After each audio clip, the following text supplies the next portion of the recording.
Hello, I'm Bev Harp. This presentation from Innovative Supports for Autistic Workers has been created especially for HDI employees to assist you in understanding and communicating with autistic coworkers, as well as other autistic people. I'm going to spend a fair amount of time on what the word autism means and how that meaning has changed through the years. Although you might have heard some of this before, it is important to include it here because the very definition of autism is where understanding starts to break down.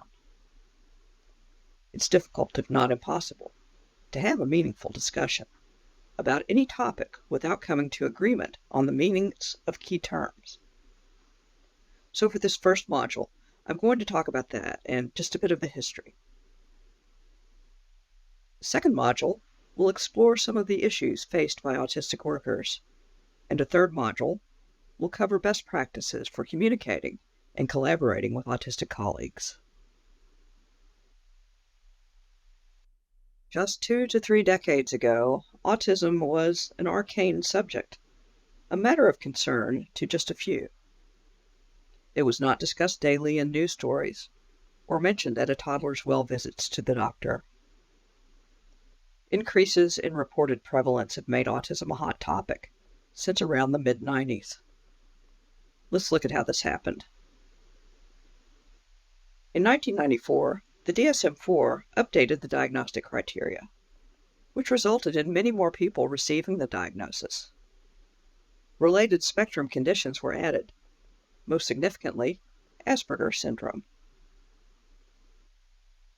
As the numbers of known autistic people began to rise, so did efforts toward awareness. Along with awareness, the prevalence rates were boosted by something called diagnostic substitution. If you look at a graph comparing the changes in diagnosis of autism and those of intellectual disability around this time, you will see that one rose sharply as the other declined. This is not because fewer people were starting to have intellectual disabilities. This may play a small role, but it is mainly because many people who would have been diagnosed with intellectual disability in the past were now much more likely to receive autism as their primary diagnosis. You can see similar diagnostic substitution with some psychiatric conditions, for example, childhood schizophrenia.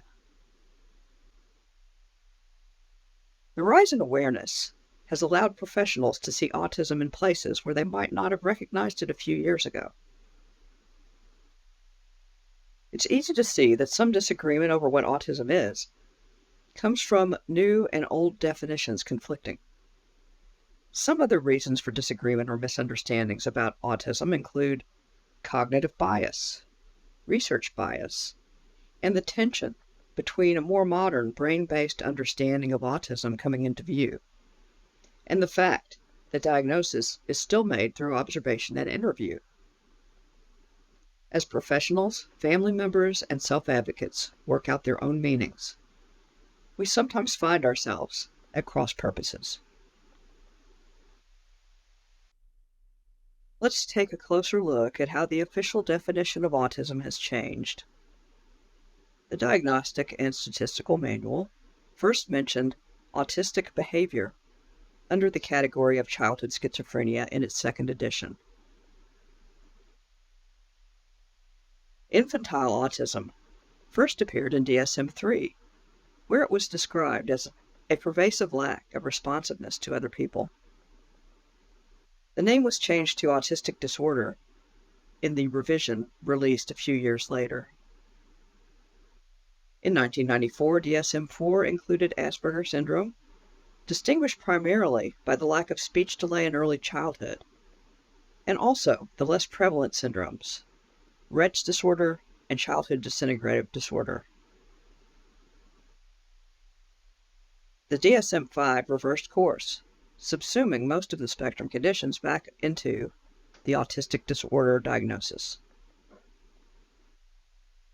Work groups for the DSM-V had found that the Asperger subtype had proved unhelpful, especially as a predictor of adult outcomes.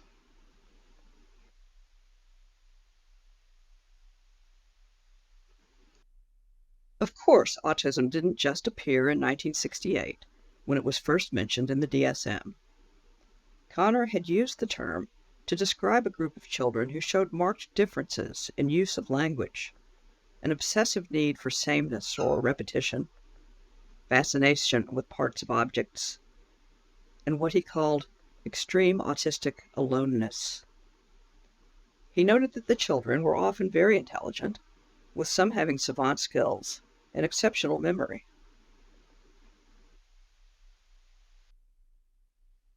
Not everyone agreed with the 2013 changes. Online forums were full of speculation and anxiety. Would some people lose their diagnosis, and would that mean losing services? Some people with the Asperger's diagnosis feared losing a source of identity and connection. Others feared not being able to distinguish themselves from people who, at the time, were said to be more classically autistic. But other self-advocates welcomed the change, having already come to the conclusion that many of the distinctions were superficial and arbitrary.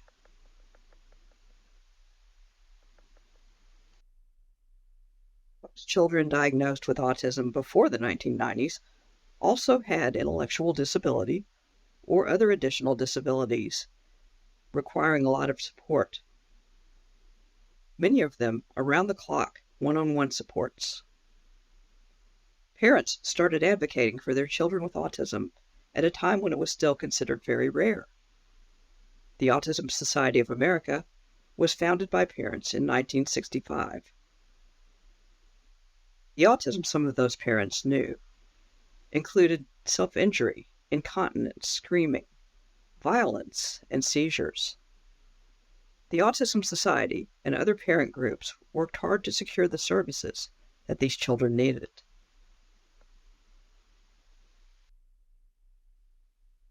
Family members also began awareness efforts to teach others during a time when most people hadn't heard of autism, or, if they had, thought much about it. Over time, awareness efforts helped many people to realize that they were also autistic. Autistic adults had been advocating for themselves in groups since at least the 1980s, but the groups were very small at the time. They started to grow in the early 1990s with the establishment of Autism Network International, a group of autistic self-advocates formed for mutual support and education. Autism Network International held the first Autreat in 1996. The Autreat was the first known all-autistic conference. The Autistic Self-Advocacy Network was founded in 2006. ASAN focuses on public education and on policy change, working with legislators to bring the needs of autistic people to the forefront. As the prevalence numbers increased, one organization claimed its place as the unofficial voice of autism. Founded in 2005 by grandparents Bob and Suzanne Wright, Autism Speaks produced public service announcements characterizing autism as a villainous monster stealing children away from families. As a charity, their primary purpose was raising money for research, with much of that money earmarked for genetic research aimed at finding causes and an eventual cure for what the Wrights saw as a disease. Movies like Rain Man and books like Let Me Hear Your Voice kept the focus on institutionalization and hopes for a cure, while celebrities like Jenny McCarthy waged a war on vaccines for creating what some claimed was an autism epidemic. As more autistic self-advocates entered the discussions, disagreements emerged with family advocates. Some of these were directly about the meaning of autism and whether or not people diagnosed with Asperger's at the time were entitled to be part of the autism conversation at all. Some felt that there were too many of these so-called high-functioning adults trying to lead the discussion in a direction away from families and from children with extensive needs. Disagreements continue to exist in most areas of autism politics, including research and funding priorities, appropriate supports and services, and the use of language and symbol. To a parent whose child slept 2 hours per night, who injured family members and self, or who never stopped screaming, the idea that these new advocates were anything like their children seemed preposterous. To self-advocates who had hoped to shed light on some of the experiences those very children might be having, these parents seemed unreasonable gatekeepers. As these differing perspectives on autism emerged and charity and media influence grew, information and misinformation swirled together in media reports and across social networks. Newer science-based information still battled myths about vaccines. The idea of an autism epidemic has been slow to die, and we were still seeing a lot of fear-based rhetoric around the prevalence statistics. A sense of urgency occupied families who found themselves on long waiting lists for supports and self-advocates as they began to recognize all that was at stake. It is no wonder that confusion over autism persisted.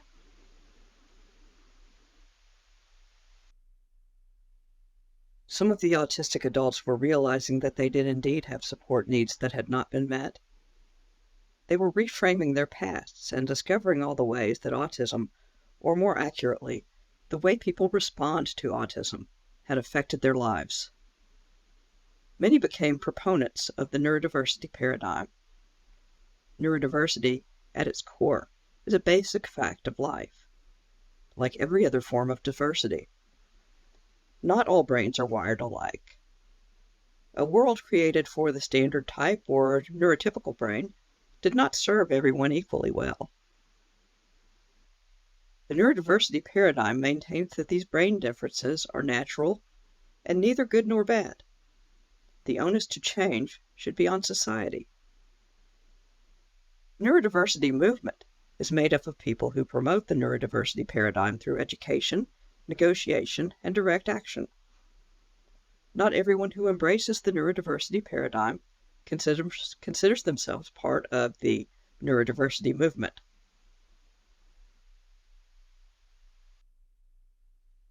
Neurodiversity owes much to the social model of disability.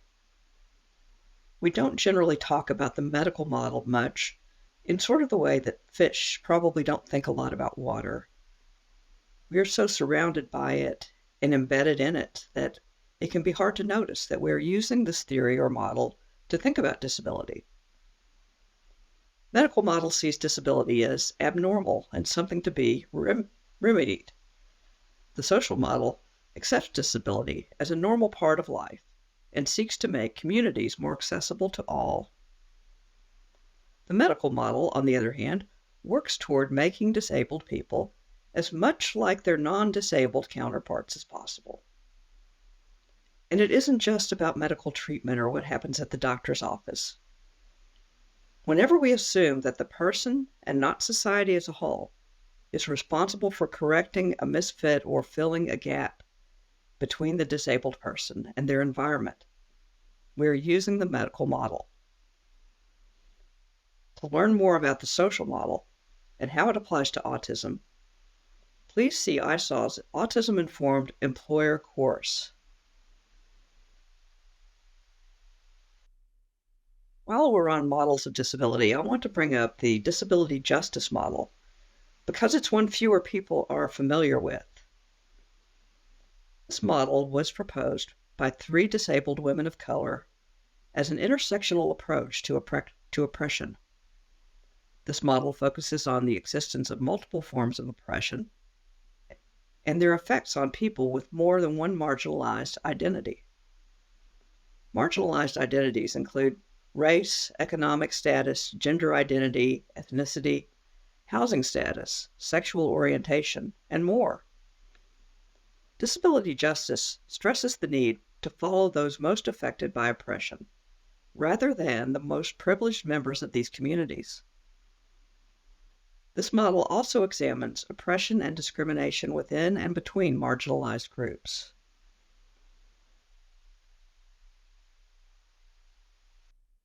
Now back to autism and what it is. Brain scans have shown autistic brains to be different in a variety of ways. Here are a few highlights. If you've observed autistic people with incredible long-term memory, you can thank differences in the hippocampus for that. On the other hand, the autistic person can struggle with short-term or working memory. The amygdala has been observed to be larger than average in many autistic children, though not in adults. This could explain a lot about the anxiety we often see in autistic people, as well as some behaviors attributed to willfulness, but actually driven by fear. Autistic people find that their fight, flight, freeze responses are frequently triggered. These are processes of the amygdala. The corpus callosum separates the left brain from the right. This is often thinner in autistic people than in non-autistic brains, allowing information to be more easily shared across some parts of the brain. This can be incredibly useful in creative work and terribly frustrating in some day-to-day situations, mainly because it just takes longer to process the additional information.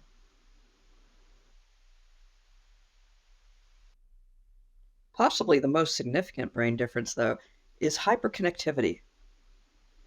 As children grow, the brain is constantly constructing and deconstructing neural pathways. In neurotypical children, synaptic pruning removes many of these paths, allowing the brain to organize around the activities that it will need to attend to most. This does not happen to the same degree in autistic children, who end up with many more connectors and pathways. However, at least one study found a smaller subgroup of people diagnosed with autism who had hypoconnected brains.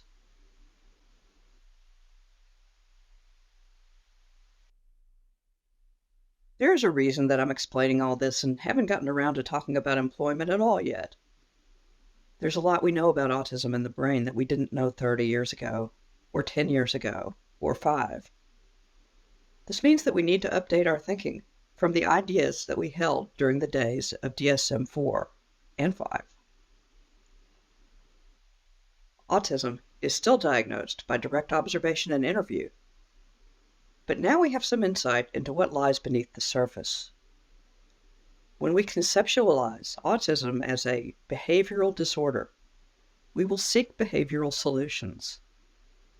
Understanding the brain-based reality of autism should at least have us stop to consider the wisdom of enforcing standards designed for neurotypical brains on autistic children. More about this later. A brain-based understanding of autism provides far more usable information than a mere description. Whereas the DSM tells us that autistic people have highly restricted, fixated interests that are abnormal in intensity or focus, a rudimentary understanding of neurological differences allows us to see that autistic people have differences in the amygdala, cerebellum, and frontal cortex that create intense anxieties under some conditions that are not a problem for neurotypicals. These can be soothed by predictability, give advance notice of changes, and support repetitive movement. This understanding allows us to make better decisions about our interactions with each other. Another thing that is crucial to understand is something called the spiky cognitive profile. Of course, everyone has their areas of strength and things that they're not so good at. You might have aced algebra and struggled with English composition or vice versa. We all have these peaks and valleys. The difference is that non-autistic people tend to have gentle peaks and valleys, but to stay fairly close to a baseline level of what some people call intelligence or competence. With autistic people, you can see deeper valleys and higher peaks. Skills may be acquired in an order that seems bizarre to neurotypical minds. There are expectations for development that are thought of as milestones to be passed by a certain age. Comparing the development of an autistic child to that of a neurotypical child doesn't make much sense when you consider what we know and what we don't know about the autistic brain. There are autistic children who develop complex skills without the direction or even knowledge of their parents or teachers. Autistic kids who understand calculus but don't know their multiplication tables. There are well-employed and respected autistic professionals who can't spell, or can't drive, or clean up a mess, or many of the things that most people take for granted. We're not the same. Now that we've reviewed these differences, I'd like to look at the issue of autism and employment from a diversity, equity, and inclusion perspective. Perhaps you are not yet convinced that autism or any disability is best thought of as a matter of diversity. Groups targeted for diversity initiatives tend to have several things in common. The most obvious, of course, is underrepresentation in the workforce. But other factors include a minority social status and group experience of marginalization or stigma with material consequences. Like most other people with disabilities, autistic people have a history of facing marginalization and oppression that includes forced institutionalization, involuntary sterilization, and other systemic abuses. Disproportional encounters with law enforcement result from poor understanding and recognition of autistic movement, communication, and other behaviors. Some of the myths about autism persist, such as the idea that children can recover from autism. Others have slowly fallen away, but the bigotry that results from false beliefs about violent tendencies and lack of empathy is pervasive. While these incorrect assumptions contribute to stigma, research also shows that neurotypical people tend to avoid autistic peers and to dislike autistic people on first sight.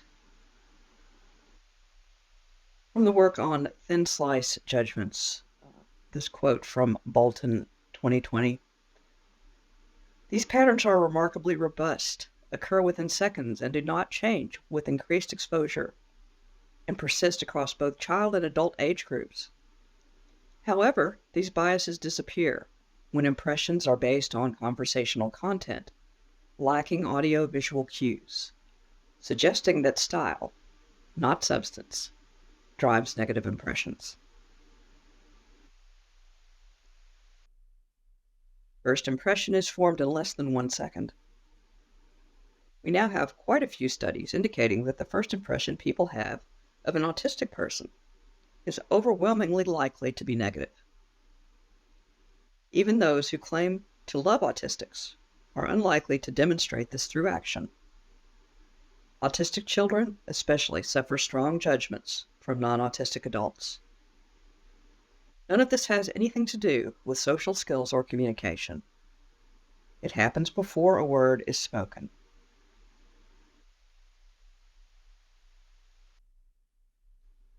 Autistic people increasingly view autism as an important aspect of identity. Botha and Frost investigated autism as an identity-based status using minority stress model. Participants were found to suffer many effects of stigma, including unemployment, poor health outcomes, and shorter lifespans.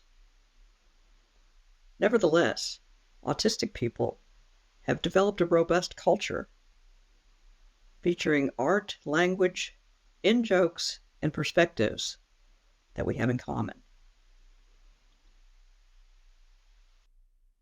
Other research supports similar outcomes. Autistic people are 3 times more likely to experience depression and 9 times more likely to consider suicide than neurotypicals. In one 2021 study, 19% to 35% had made at least one attempt.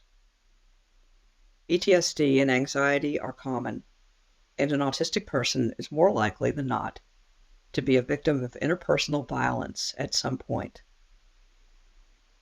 Each of these factors may contribute to the reduced life expectancy for autistic people. Those without an intellectual disability can expect to live around 20 fewer years than average.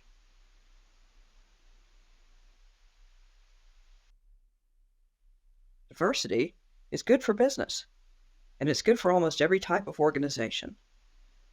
One way autistic workers benefit their employers is through their use of less common cognitive modes. Autistic people are often systems thinkers with strong pattern recognition and the ability to evaluate options and base decisions on a big picture. The associative thinking style of many autistic people allows them to see connections quickly, and these workers are considered highly creative and flexible. Whereas most people use top-down processing to analyze problems, autistics are more likely to be bottom-up thinkers. A top-down approach forms a hypothesis about each new situation, making corrections as needed. Bottom-up thinker gathers data first and processes in real time. Workers with bottom-up processing styles are respected as good collaborators who help their teams avoid rushed conclusions and hasty generalizations. Autistic people are also known for monotropism, a strong focus on a single topic. Now, this is not a style that works for every position, but for work that requires intensive, sustained attention or specialized knowledge, a monotropic thinker is an excellent choice. The concept of equity is a bit different from equality. Equity means that everyone is able to access the things they need in order to succeed. To review a document, one person might need glasses, while another with 20/20 vision might require nothing. Someone with low vision might need magnification in addition to or instead of glasses, and the blind employee will need screen reading software, or if the document is on paper, Braille. The same person who needs additional supports for reading a document might need nothing for another task, such as memorizing, while other employees may need recording devices, headphones, or print materials. For the autistic worker, equity is not always easy to come by. Here are a few of the most frequently requested accommodations, all intended to promote equity by ensuring that the worker can do the same tasks as others. A quiet workspace, alternative lighting, schedule adjustments or flex time, work from home, being excused from some meetings, support with organizational tasks, reminders, detailed work lists, text-based communication, and job customization options. Even with these accommodations, autistic employees may find themselves disadvantaged in some aspect of their work.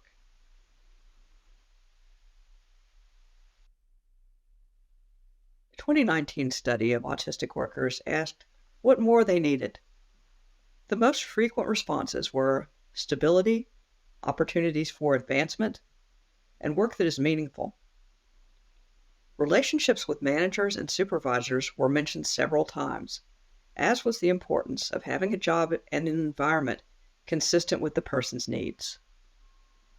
Autistic workers also wanted to see an end to bullying and support from coworkers. Respondents also indicated that they felt pressure to act normal and that they longed to just be themselves at work.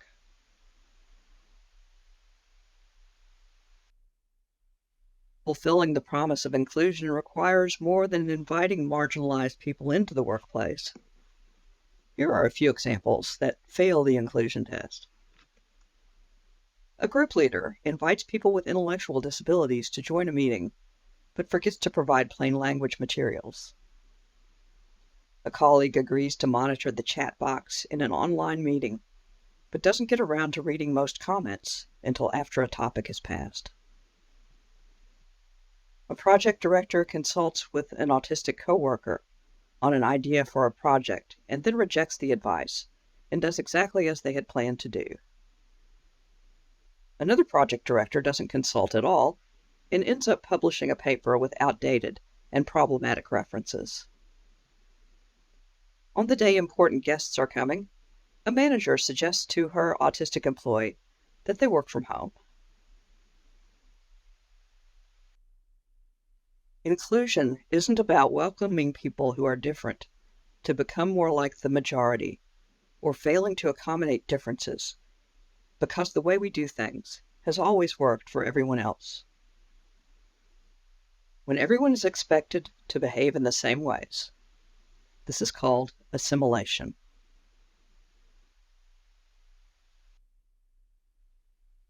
Inclusion is meant to change things.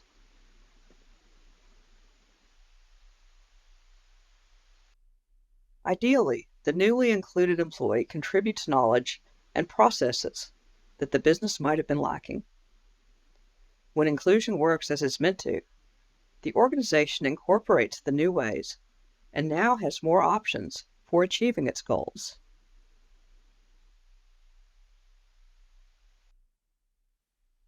Well, that's easy enough to say, isn't it? But how do we get there? Here are 4 points on a roadmap to diversity, equity, and inclusion. First, natural supports in the workplace can go a long way. This is something that most, if not all of us, do from time to time, just looking out for the needs of a coworker and friend. Some people might need help heating up a meal or understanding a document. We do these things gladly, almost automatically, when we see the need. The problem with autism is that sometimes the needs are not as easy to see. An autistic colleague with less reliable speech might need help with making a phone call. Or it might be that a group or an important person is angry with the autistic employee who is unable to recognize this. In a case like this, simply letting the person know, hey, what you just said really upset the boss. And here's why. If you wouldn't leave your deaf coworker to sit wondering what was being said about them, please don't let this happen to your autistic colleague. Believe me, they are not intentionally ignoring signals. We don't have the same receiving equipment.